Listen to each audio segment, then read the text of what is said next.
বিশ্বনবী এমন ভাবে কোরআনের দার্স আমাকে দিয়েছেন, কোরআনে যত সূরা নাজিল হয়েছে, যেখানে নাজিল হোক না কেন আমি জানি এটা কোথায় নাজিল হয়েছে এবং কোন প্রেক্ষাপটে নাজিল হয়েছে। এমন একটা সূরা নাই যে সূরার কোথায় নাজিল হয়েছে আমি মাসুদের জানা নাই, কোন প্রেক্ষাপটে নাজিল হয়েছে আমার জানা নাই। এরকম ঘটবে না, চিল্লায় বলেন আল্লাহু আকবার।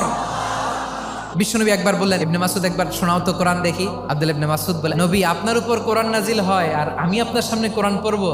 বিশ্বনবী বললেন, আমি নিজে পড়তে যেমনি ভালোবাসি, অন্যে পড়ুক আমি শুনবো, এটাও আমি ভালোবাসি। সূরা নিসা তিনি তেলাওয়াত করে শুনিয়েছেন। এমন সূক্ষ্ম সূক্ষ্ম বিষয় বিশ্বনবী ওনাকে ধরিয়ে দিয়েছেন, উনি হয়ে গিয়েছেন ফাকিহুল উম্মাহ।